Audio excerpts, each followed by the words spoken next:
fredeta que viurem mil aventures passejant pels nostres pobles. Oloren les esperances que desprenen els seus carrers i tradicions. Som un país en ruta i portem dins del cor. Som un país en ruta, mira que és una sort.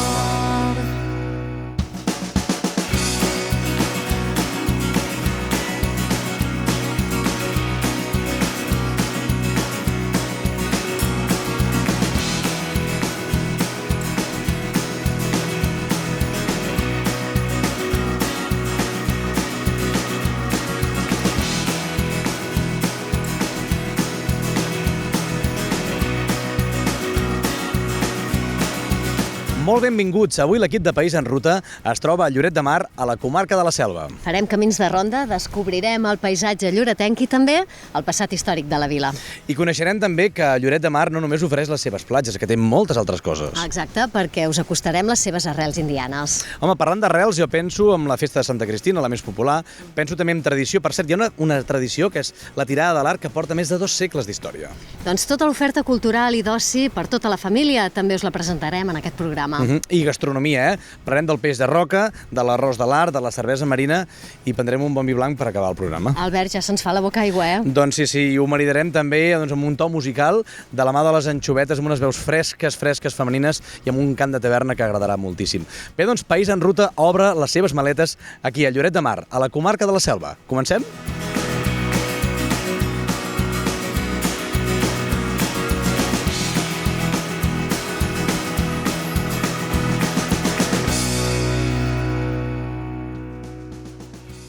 Ens trobem dins del cor dels Jardins de Santa Clotilde, en aquest cas molt a tocar de la platja de sa Boadella. Benvinguts a País en Ruta, un programa que intentem desgranar d'una forma desenfadada petits pobles d'arreu de Catalunya. En aquest cas saben vostès que ens poden seguir a través de les ones de la ràdio o a través de la televisió de la seva comarca. Lloret de Mar és un municipi de la comarca de la Selva situat al sud de la Costa Brava. Els romans anomenaren Lauretum el que actualment coneixem com a Lloret de Mar, a causa de la quantitat de llorers que hi devia haver en aquella època. Presenta unes platges excel·lents, de sorra granulada i de topografia rocosa. Compta amb 7 platges que sumen 7 quilòmetres de costa. Amb una gran oferta hotelera, cultural i d'oci, Lloret ofereix als seus habitants i visitants un paradís de sensacions, emocions i sentiments que resten a la memòria al llarg del temps. Lloret no són només platges. Cal tenir en compte el seu ric patrimoni cultural i natural. Poblats ibèrics, castells medievals, ermites, jardins... Són testimonis dels orígens de la vila i reflex del pas del temps. Per això, senderisme, ciclisme de muntanya, submarinisme, caiac... són diverses activitats per descobrir els racons més inexplorables i encantadors de Lloret. En un passat remot, les activitats econòmiques de la vila giraven al voltant de la pesca, l'agricultura i també parcialment la indústria del suro.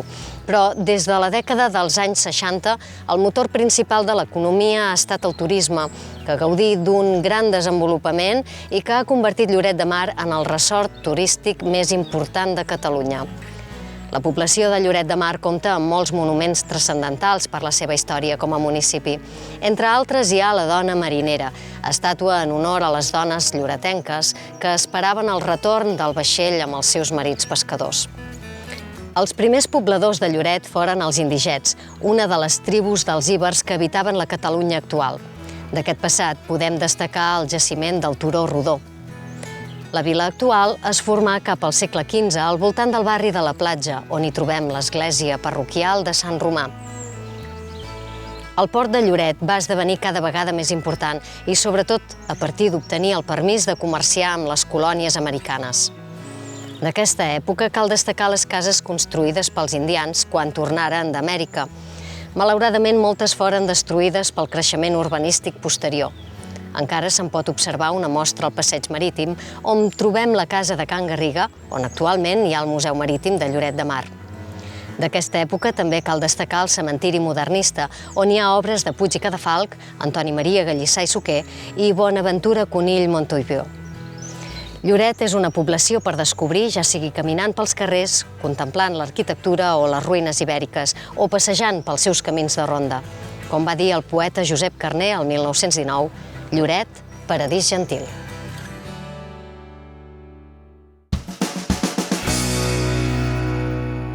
Donem la benvinguda al seu tinent alcalde i regidor de Cultura, Albert Robert. Albert, benvingut. Què tal? Molt bon dia. Escolta, nosaltres estem encantats d'on ens trobem aquest paratge natural que és el balcó de la Costa Brava, sens dubte. Escolta, abans de res, sempre hem sentit a dir aquella òpera tan famosa del mestre Camprodon que deia Costes les de Levante, playas les de Lloret. Què fa que Lloret tingui aquest reclam tan bèstia a tot el món? Doncs bé, a Lloret, com bé sabeu, tenim 7 quilòmetres de costa i això el divideix en 5 platges que tenen la bandera de qualitat, la bandera blava de qualitat, i això fa que la gent vulgui venir aquí, a la platja urbana, a la platja verge. Tenim de tot tipus de platges i això és un complement que ens ajuda molt a que el turista vingui a veure'ns. Sens dubte que les platges són importantíssimes per a la nostra zona on ens trobem ubicats, al Mediterrani, però en aquest cas, independentment de les platges, l'atractiu que dona el turista que s'apropi fins a Lloret de Mar? Per nosaltres és molt important ser conscients que vivim a primera línia de mar i, per tant, el que pretenem, a part d'oferir aquesta oferta de sol i platja, és tenir oferta cultural, oferta gastronòmica, oferta amb lleure. Intentem fer esdeveniments que ens permetin tenir sempre la gent aquí interessada, i jo crec que la gent que ens ve a veure, a part de fer el sol i platja, que és el que venen, doncs tenen un complement molt important que, en aquest cas, com podeu visitar i veure, és molt ric.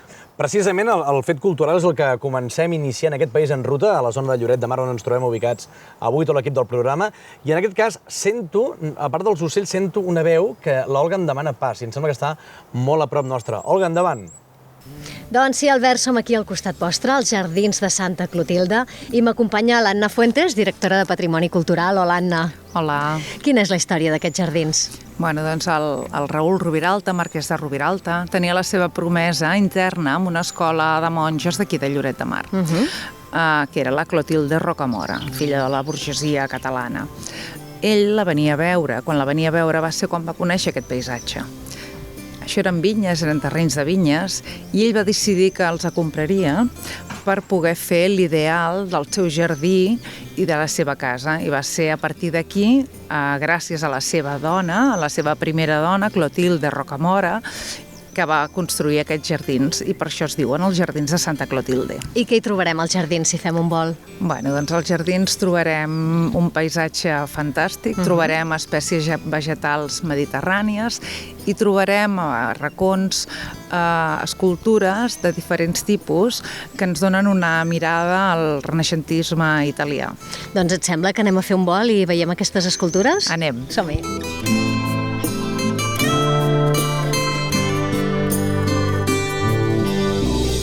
Doncs on som ara mateix, Anna?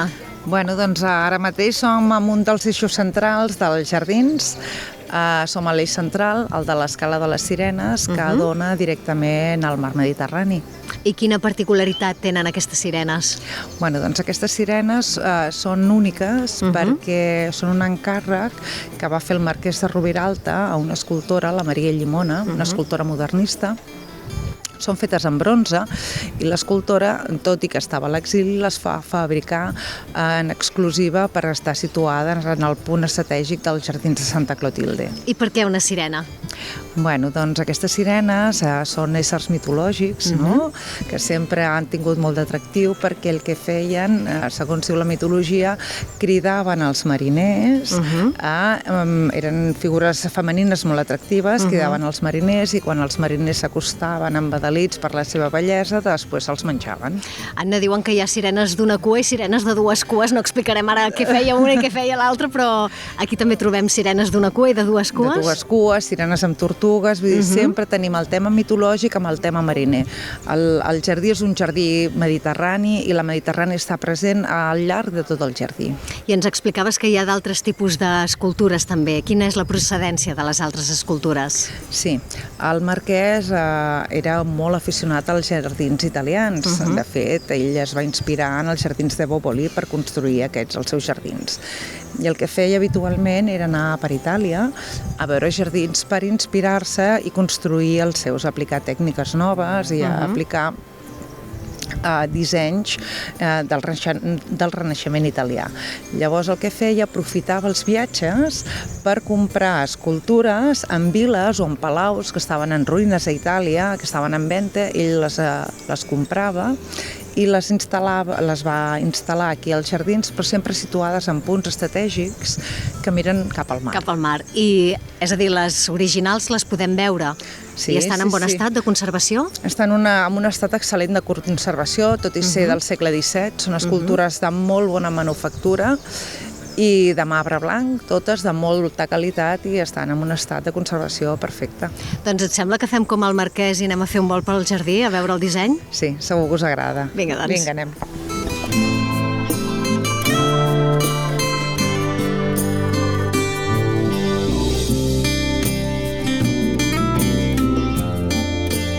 Anna, sentim el mar de fons, ens ve l'olor dels pins, on som ara mateix? Doncs som a la plaça de la Boadella, a la part més baixa dels jardins, la que toca més al mar. I estem a sobre d'un penya-segat? Exactament, els jardins estan dissenyats amb un penya-segat. El que passa és que el disseny ho van fer tan ben fet que no te dona aquesta impressió. De fet, hi ha molt desnivell del terreny, però tant el marquès, que va ajudar al disseny dels jardins, com l'arquitecte, el paisatgista, que va ser en Rubí Tudurí, van fer un disseny en el que amb les places, amb els camins, amb rampes i amb les escales van salvar tot el terreny sense haver de fer ni un sol mur de contenció. De fet, una de les característiques principals d'aquests jardins és el tapissat d'embeure de les escales, que dona la sensació d'alfombra i de verdor arreu del jardí. I de continuïtat, també, perquè la sensació de profunditat la tens quan estàs aquí dins. Exactament. I abans d'acabar, Anna, ens agradaria saber com va ser possible que una propietat privada passés a mans municipals. Bueno, doncs es va fer un conveni, la família volia construir tots els terrenys que hi ha a l'entrada dels jardins, es va fer un pla parcial i a canvi la família va cedir a l'Ajuntament la propietat dels jardins i per això ara són municipals. Doncs moltíssimes gràcies, Anna, per les teves explicacions. Gràcies a vosaltres per haver vingut. I seguim, Albert. Doncs amb Babelitz hem quedat amb aquestes imatges sorprenents dels Jardins de Santa Clotilde, on avui tenim el plató ubicat de País en Ruta. Continuem parlant amb l'Albert Robert, el tinent alcalde i regidor de Cultura de l'Ajuntament de Lloret de Mar, que pregunta molt important: com ho fa Lloret per equilibrar les necessitats entre turista i resident?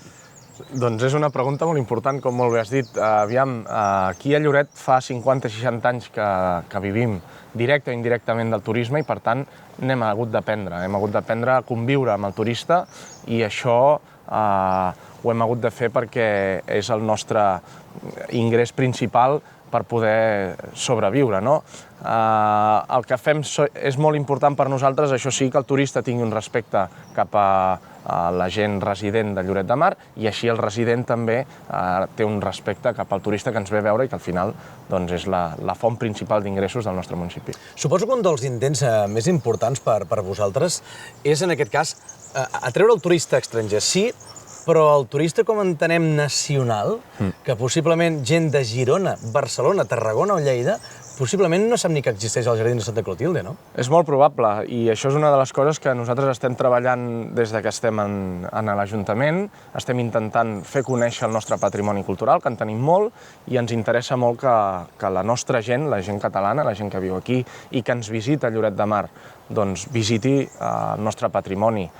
És cert que que Lloret es coneix per una altra zona molt més, diguéssim, de nit, i en canvi el que també és veritat és que tenim tot aquest patrimoni, tots aquests restaurants, gastronomia, comerç, lleure i activitats que complementen moltíssim tot l'oci turístic del nostre municipi. Bé, sens dubte que creiem que Lloret és per 365 dies l'any, no? Lloret és per 365 dies l'any, i tant. A més, intentem fer activitats, esdeveniments que succeeixin durant tot l'any, que passin coses perquè la gent ens visiti, perquè al final tenim la capacitat hotelera per poder absorbir tot el tipus de client durant tot l'any, i així estem treballant i aquesta és la nostra intenció, donar a conèixer tot el tema de patrimoni, sobretot. Doncs nosaltres, escolta, des de País en Ruta, el que intentarem avui és desgranar totes les possibilitats que es poden fer a Lloret, que són moltes, Moltíssimes. Que són moltíssimes. Bé, doncs, Albert Robert, tinent alcalde de l'Ajuntament de Lloret i regidor de Cultura, moltíssimes gràcies. Moltes gràcies per la teva a aportació al vosaltres. programa. I nosaltres, sí, Olga, sí, em dius que estàs en un museu important. On estàs? Em sembla que estàs al cor de Lloret ara mateix, no? Gràcies, Albert. Doncs som al Museu del Mar, estic amb l'Anna Penya, guia oficial turística de Catalunya. Hola, Anna. Hola, benvinguts. Moltes gràcies. Anna, diríem que estem al niu de la cultura lloretenca ara mateix? Doncs sí, estem al Museu del Mar de Lloret. El Museu del Mar està situat dintre d'una antiga casa indiana, la Casa Garriga. El senyor Enric Garriga és un exemple d'aquells lloretencs que van emigrar molt jove a Cuba, va fer una immensa fortuna amb una empresa de materials de construcció i de ceràmica, s'hi va estar 22 anys i retorna al poble i part de la seva fortuna l'emplia amb la construcció d'aquesta casa.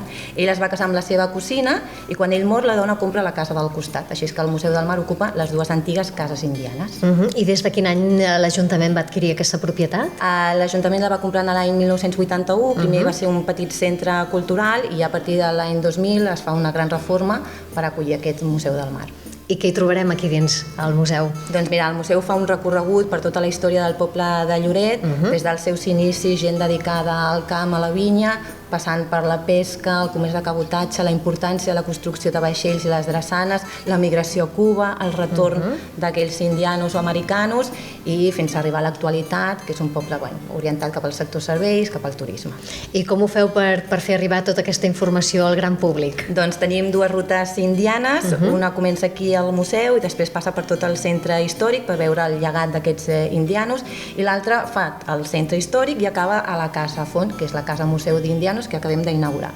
Doncs et sembla bé que fem una d'aquestes dues rutes? I tant, benvinguts. Molt bé.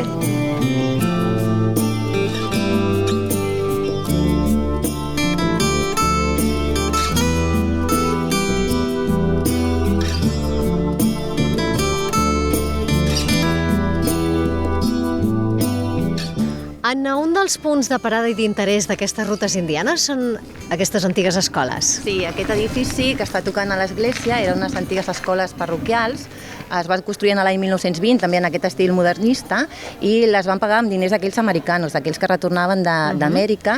A l'inici estudiaven 80 nens, 30 podien pagar per la seva educació i 50 no, així que estaven subvencionades. I un dels grans americanos, dels que van fer més fortuna, va ser el senyor Gelats. Sí, en Narcís Gelats és un dels lloretencs que més diners va fer. Ell va marxar amb 13 anys de Lloret, ajudar un oncle seu que tenia una botiga de cuir i feien sabates a l'Havana.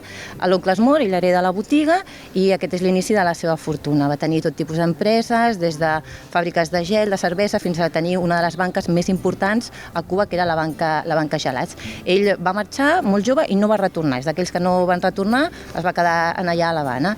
Però la família vivien aquí, estaven en contacte i s'assabenta per la germana que l'església de Lloret s'està reformant, s'està fent una gran reforma modernista que estan pagant també aquelles famílies enriquides amb Amèrica.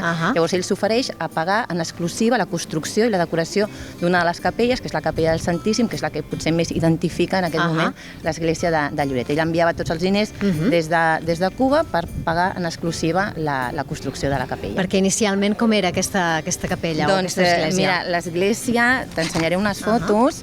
L'església que teníem a Lloret a principis del segle XX doncs era una església que, des del punt de vista dels americanos, que era gent que havia vist altres cultures, estava molt passada de moda. En aquell moment el corrent més important era el modernisme, llavors a iniciativa d'un canonge del poble i diguem-ne per subvenció popular les famílies van donar diners, les enriquides d'Amèrica són les que més van donar i es fa tota una reforma modernista. L'església en l'any 1930 de Lloret tenia aquest aspecte, molt diferent de com la veiem ara.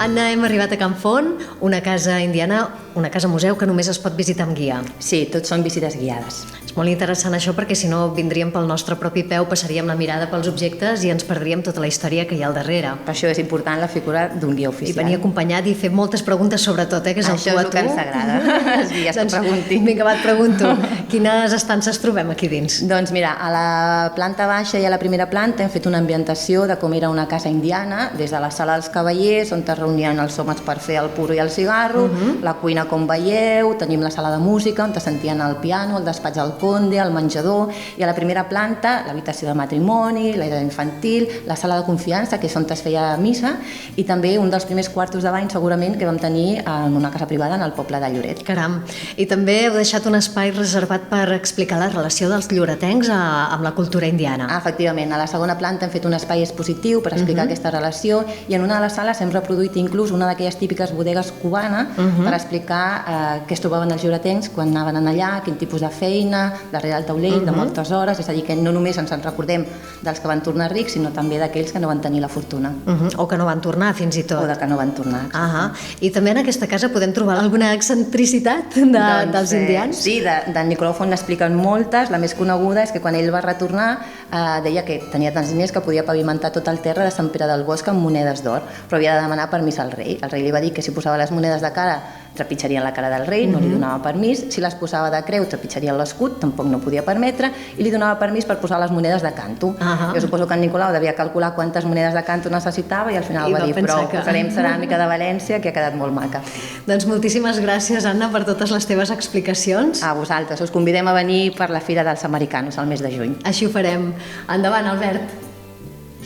Enllaçant el que ens explicava ara mateix l'Olga del teixit cultural del passat i present que té Lloret de Mar, també parlem de tradicions i parlem de festes. Les més sonades, les de Lloret, home, en ple estiu, que són les festes de Santa Cristina. I parlarem, doncs, en aquest cas, amb el membre de l'obreria, que és el senyor Jordi Roca. Jordi, benvingut. Hola, bona tarda. Bona tarda. Són les més sonades a l'any, les de Santa Cristina, no? Home, sí, és el top 10 de les festes de Lloret el dia de Santa Cristina. Sí. Exacte. Per la gent que ens està veient i escoltant a través de la ràdio també, en què consisteix l'obreria, Jordi? L'obreria és una institució sorgides a l'edat mitjana, que ajudaven a l'Església a mantenir llocs com ara el de Santa Cristina. Per exemple, a Lloret n'hi havia 4, ara en queden 2, la de Sant Elm i la de Santa Cristina. No sé, per portar un exemple, perquè la gent obreria o pabordia era el mateix.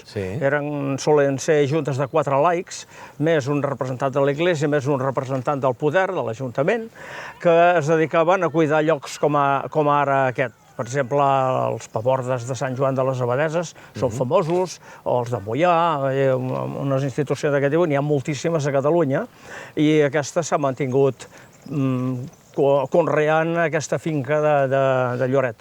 Intacte com es feia abans? Sí, el que passa és que, clar, va evolucionant.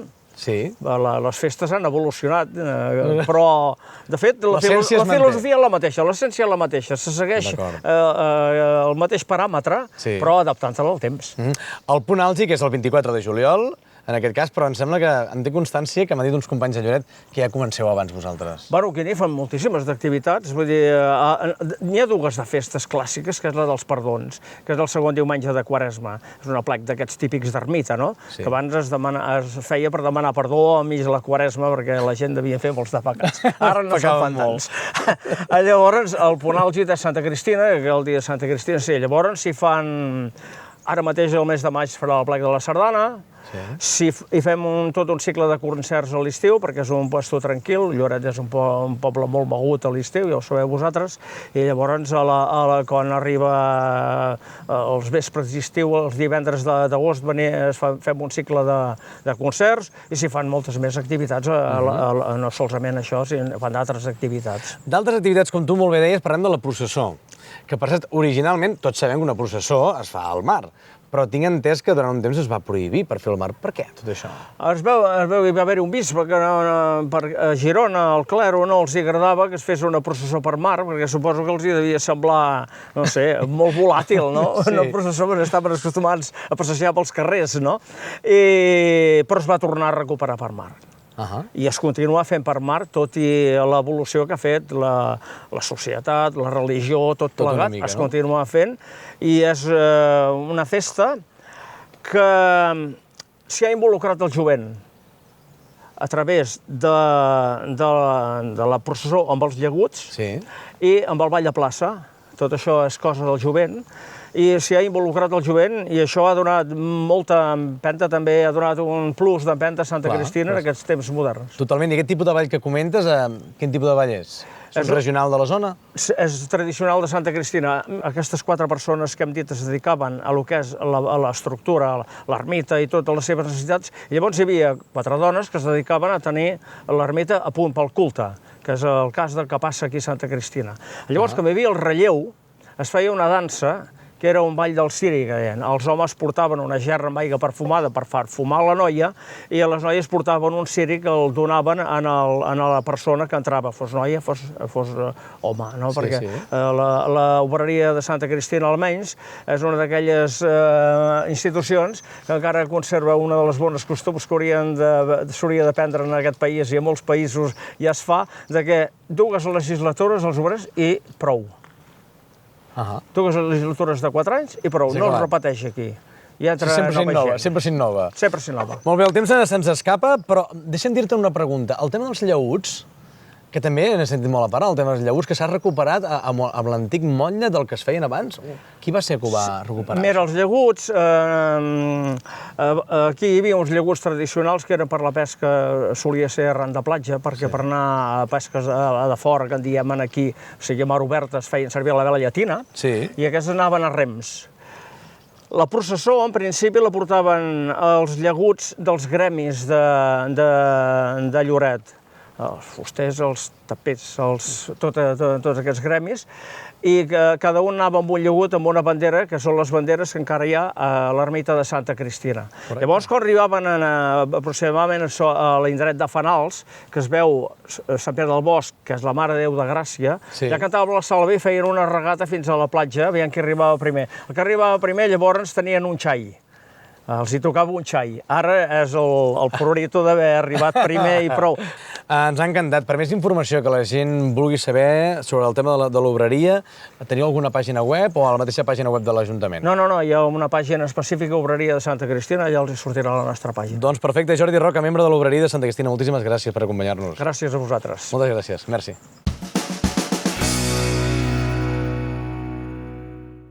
Entrem de ple amb la secció de gastronomia i què millor que poder parlar de gastronomia si tenim un bon peix que ens acompanya avui per parlar una de les seves jornades més conegudes aquí a la comarca de la Selva, a Lloret de Mar.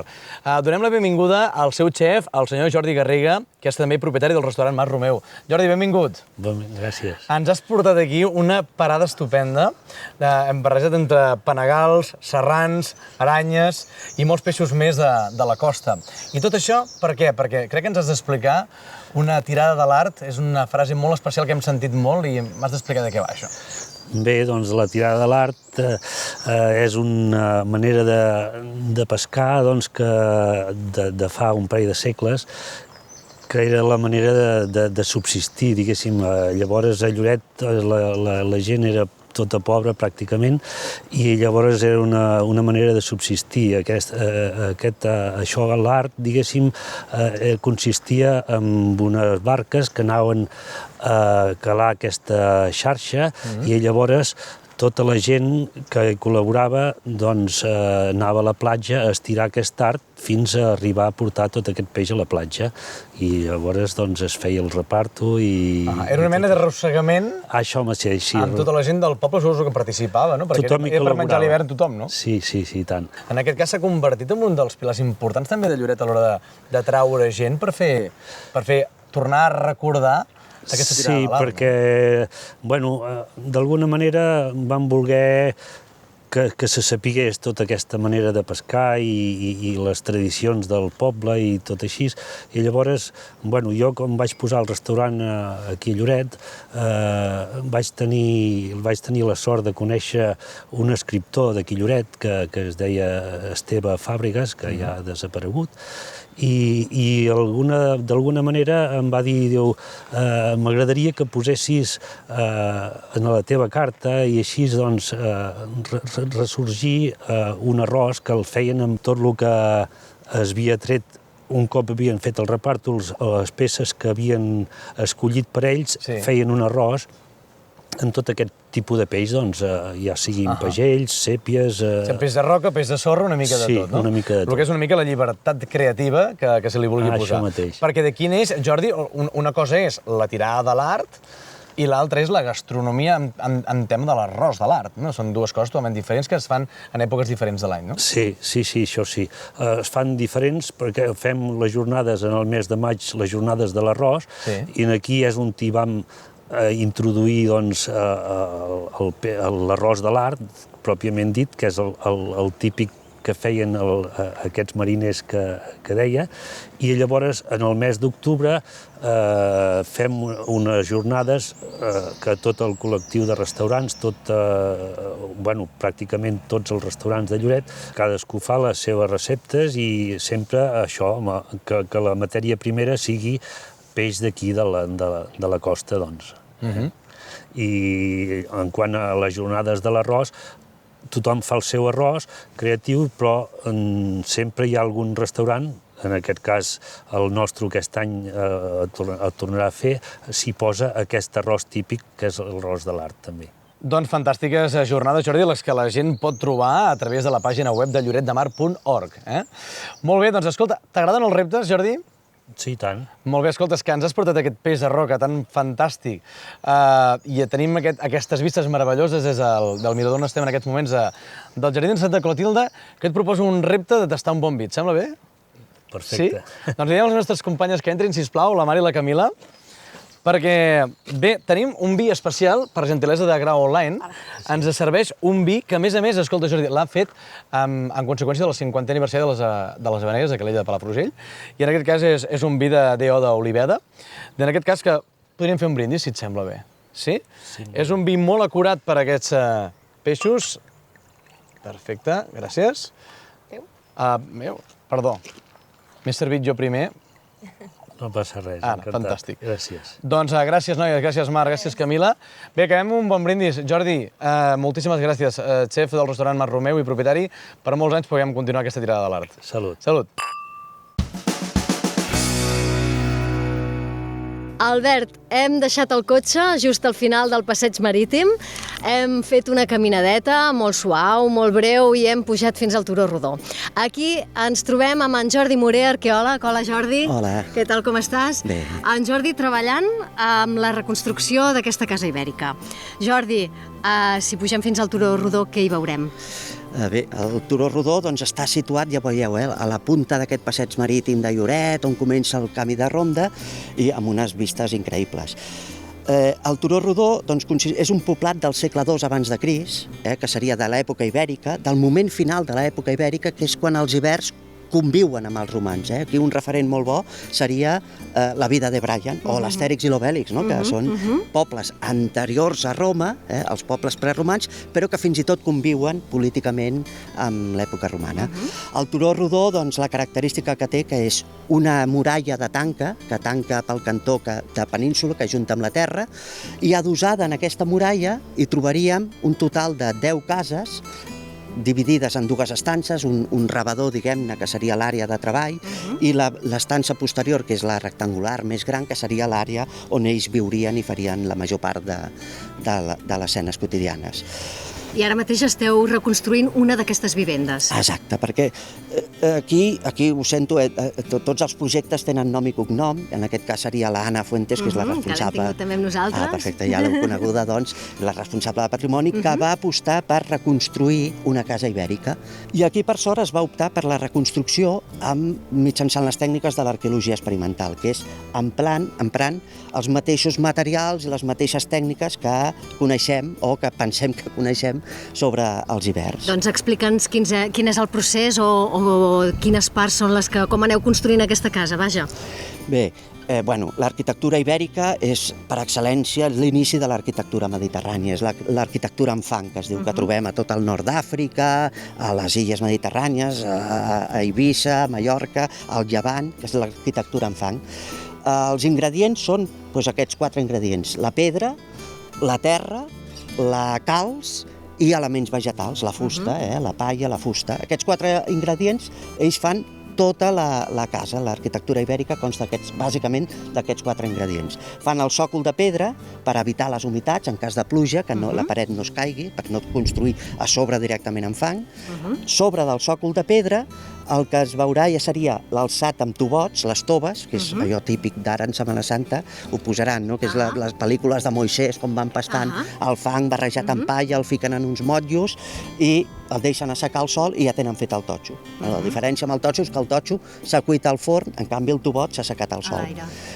Un cop tens feta la paret de tubot, l'alçat de tubot, ja fas la resta del sostre, que el sostre consisteix en un embigat de pi, que és el tipus de carbó que més s'ha documentat en aquesta excavació, a sobre un entramat de canyes lligades amb un cordill i a sobre diverses capes de fang barrejat amb palla, que això fa que quedi més o menys aïllat. Goteres n'hi ha? Sí. També n'hi ha al Museu del Prado, però bueno, és una arquitectura que requereix un manteniment constant. Com et vas sentir tu com a arqueòleg quan et van encarregar aquesta feina? Home, a mi, bueno, ja veieu que el món ibèric és una miqueta el període històric que més m'interessa, no? I dins del món ibèric el que seria l'arquitectura ibèrica. I clar, el fet de tenir l'oportunitat de poder reconstruir una casa, doncs aprens molt més, no? La millor manera d'aprendre a dibuixar sempre és el que dèiem abans, no? És dibuixant. Doncs la millor manera d'aprendre com eren les parets i les cases d'aquests ibers és reconstruint-la, fent aquests tubots. Clar, un cop reconstruïda ja tenim aquesta tercera dimensió, que és el que fa que entenguis més bé les cases, no? Contra més ingredients entrin en el procés d'aprenentatge, no? És a dir, aquesta tercera dimensió, l'olor, el gust, si poguéssim, la vista, contra més sentits intervenen, millor podrem explicar com eren aquesta gent, com eren aquests ibers, que una miqueta és l'objectiu final de la meva professió, no? No només fer recerca, sinó poder difondre-la al gran públic, que en definitiva és qui paga aquesta reconstrucció. I dintre el que farem és reposarem com serien els paviments, els terres en època ibèrica, en el terra associat que hi trobem, doncs la llar de foc amb la que escalfarien la casa, que més hi trobem banquetes on se sentarien i també tal vegada hi servirien com a llaços per dormir. Un molí també, fins i tot. Exacte, més elements de la vida quotidiana, els molins de moldre, el gra, ja siguin manuals o siguin rotatoris, o fins i tot refarem un taler de com pensem nosaltres que era un taler en època ibèrica, no? Per fer-se els vestits ja fossin d'allí o els mantos de llana per abrigar-se. Doncs Jordi, moltíssimes gràcies. Tenim moltes ganes de veure ja acabada aquesta casa i de poder-hi entrar. O sigui que tenim una visita pendent. Exacte. Moltes gràcies per atendre'ns. Esteu obligats a tornar amb la feina acabada. Molt bé. Doncs seguim, Albert. No deixem de banda la gastronomia i en aquest cas de la mà de Girona Excel·lent, que saben vostès que és aquell segell distintiu que juntament la Diputació de Girona i la Cambra de Comerç otorga a productes i a productors de les zones de les comarques de Girona que fan les coses molt i molt bé. I en aquest cas ens acompanyen els germans Andreus, creadors d'una cervesa marina aquí a la Selva. Benvinguts. Bon dia. Bon dia. Bon dia. Escolteu, primer de tot, com us ho pot ocórrer dos germans que crec que no venen al món de la cervesa poder crear una cervesa artesana i, a més d'aquest nivell que avui estem presentant? Bé, doncs la cosa va començar tot com un hobby, fent cervesa a casa, i a mesura que ens vam anar engrescant i que la gent anava tastant les nostres cerveses, doncs al final vam decidir tirar endavant aquest projecte i embarcar-nos en fer la nostra fàbrica i la nostra pròpia cervesa. No, sens dubte, Kevin, que menys mal, perquè, escolta, Pep, d'on us ve aquest coneixement del món de la cervesa? Sobretot perquè ens agrada la cervesa d'entrada, però el coneixement l'hem adquirit durant els anys fent l'experimentant i fent la prova-error. No hi ha altra. És anar provant fins que aconsegueixes una cervesa que tu pròpiament t'agrada a tu. Sí, en el moment que vam sortir nosaltres i vam començar nosaltres no hi havia la documentació ni la facilitat d'accedir als coneixements per poder fer cervesa. Kevin, en els últims anys, estem d'acord tots que hi ha hagut un auge amb el tema de la cervesa artesana a tot arreu, i més de les comarques de Girona també, excepcionalment. Quin tret distintiu ha de tenir una bona cervesa artesana? Bàsicament, creiem que és un producte que s'ha de crear amb passió, els ingredients són molt importants, per tant la qualitat ha de ser altíssima, degut a que és un producte que està en un rang de preu més car que la cervesa que tots coneixem, i per tant la qualitat ha de ser el tret distintiu, i jo crec que la passió per fer-la.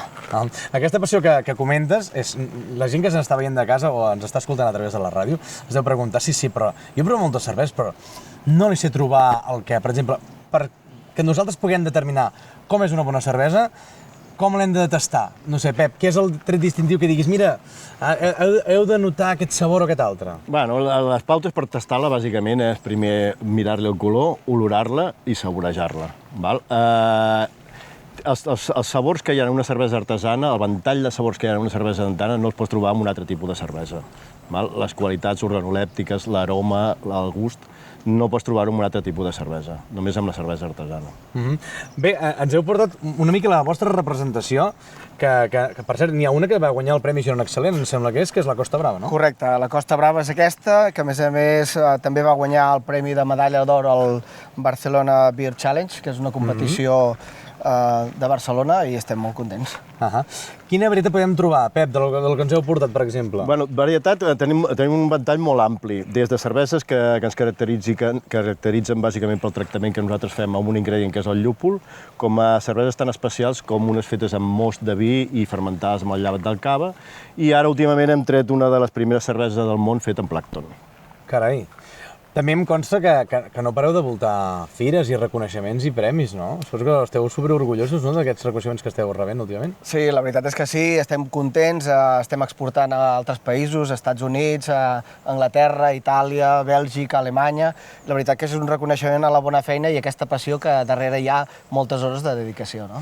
I com que teniu temps a sobre, perquè em diu, no, tenen molt temps a sobre aquesta gent, s'encarreguen d'organitzar la Birra Sana, a més, no? Pep, de què va aquesta fira? Bueno, la Birra Sana és un festival que s'organitza al Pont de Maig, és un festival de cervesa artesana. Va sorgir d'intentar promoure la cervesa artesana d'aquí fa 7 anys, i bàsicament és un festival de cervesa artesana on el cerveser sempre està darrere és el que te serveix la cervesa. I el que t'explica una mica de tot el que... És la millor persona que et pot explicar com és aquella cervesa i com l'ha feta. És un festival familiar, encarat a la família, i hi posem parc infantil, clowns, i sobretot també té una vessant molt important, que és la vessant gastronòmica i musical. Per més informació, suposo que teniu pàgina web, en aquest cas? Sí, tenim pàgina web i sobretot temes xarxes socials, pàgina Facebook tant de cervesa marina com de Birra Sana, que són molt actives i sempre et posen al dia de tot el que està passant a la Birra Sana. Doncs Pep Andreu, Kevin Andreu, culpables d'aquestes grans cerveses que estan rebent cada dia més premis, que suposo, i sens dubte, és la feina ben feta del dia a dia. Moltíssimes gràcies. Moltes gràcies a vosaltres. Nosaltres seguim. Doncs arribem a la recta final del programa País en Ruta. Avui hem fet un programa molt complet aquí a la comarca de la Selva, concretament a Lloret de Mar, en aquests jardins de Santa Clotilde, i sentíem durant tot el programa aquest olor de mar, aquest salang, i a ritme de manera dic, podríem acabar amb aquest ritme. Home, doncs hem fet venir les anxovetes, en aquest cas, que ens acompanyen avui al plató, la Tona, la Montse, la Marta, en Xavi i en Salva. Benvingut, nois i noies. Moltes gràcies. Gràcies per ser aquí amb nosaltres. Pensàvem, home, les anxovetes... Tothom dirà, les anxovetes em sonen. I dic, home, sí, realment us vau donar a conèixer el 2013, 2014 el primer concert, 2015 el primer disc, 2017 el segon disc, tothom us coneix. Què heu fet, noies, al món de l'habanera, que l'heu remogut de dalt a baix? Bueno, vam voler maridar una mica l'anxoveta amb diferents gustos, no?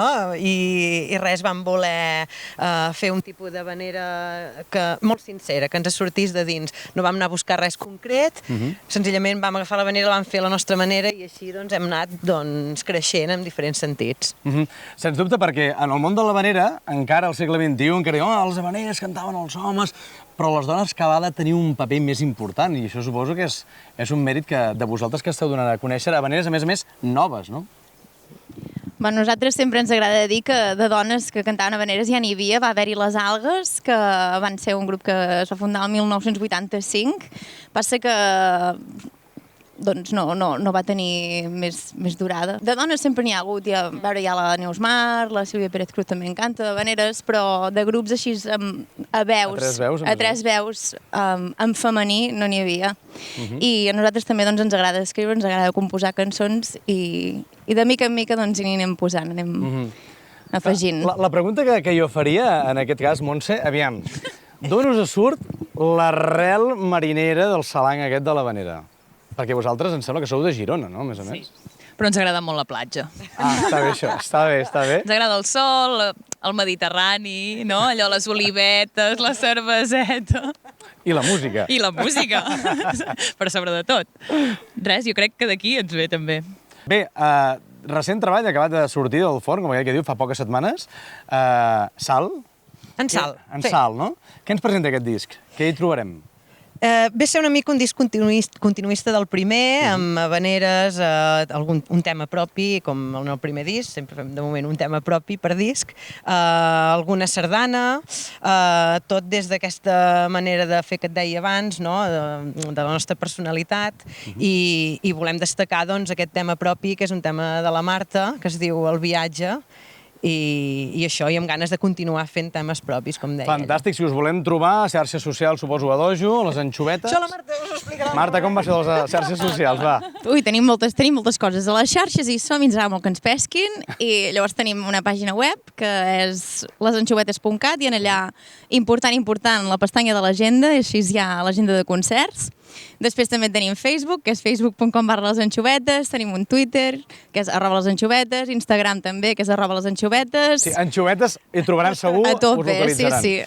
Bé, doncs moltes gràcies, Montse, Marta, Tona, Xavi, Salva, moltes gràcies per acompanyar-nos en aquest paradís que, sens dubte, tenim al balcó de la Costa Brava aquí a tocar. Ens quedem en el viatge, d'acord? Moltíssimes gràcies a vostès. Ens veiem la setmana que ve, que per cert viatjarem a... Doncs ara no ho recordo, ja ho veurem. Que tinguin un molt bon país en ruta. Fins la setmana que ve. Adéu-siau. 1, 2, 3.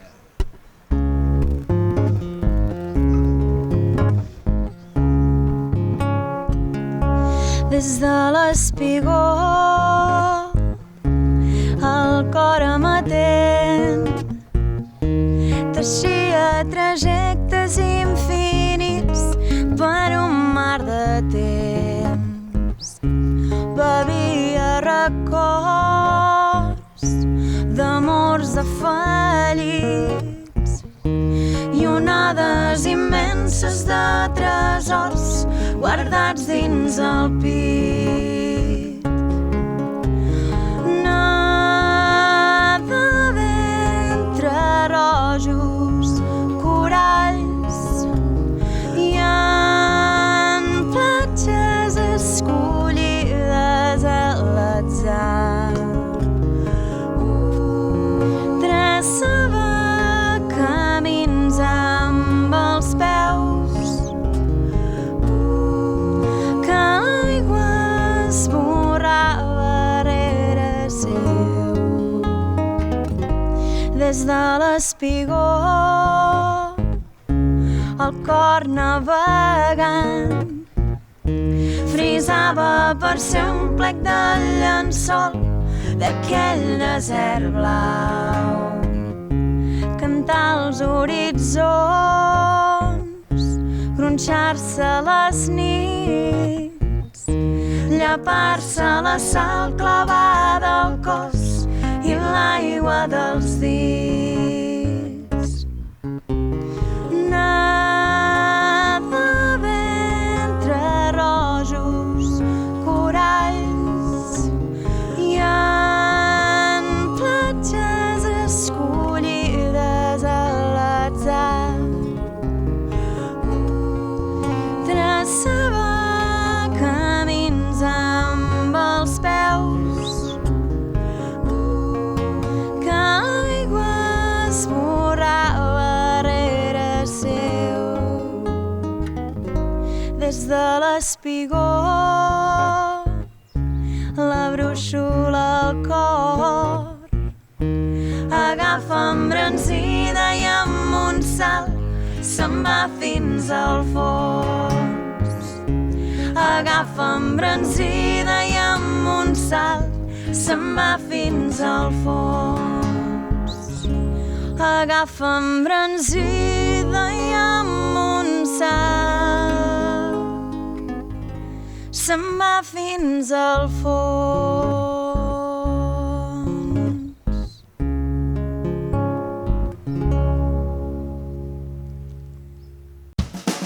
Agafa la maleta que viurem mil aventures passejant pels nostres pobles. Olora les fragàncies que desprenen els seus carrers i tradicions. Som un país en ruta i portem dins el cor. Som un país en ruta, viure aquí és una sort.